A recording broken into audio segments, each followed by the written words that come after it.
This birdhouse, 100% made out of wood. This is a smart birdhouse. We've got an opening here where the camera's going to go. We have this smart camera that's going to run on solar panel, so it's completely autonomous. You can set it up wherever you need. Has these spring-loaded clips that are going to hold the camera side down. Nice painted roof. 2 entrances. We go over to the side here. We have another opening to clean it out, to check it out. Now there's also an observation window on this side. There's a way you can hang it on the wall this way, or there's mounts underneath, and it comes with a mount here.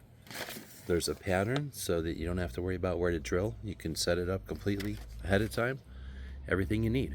Can't wait to see who moves into our birdhouse so we can watch them. And with the smart birdhouse, we'll be able to see, we'll know what kind of birds are living in there. Hope this helps.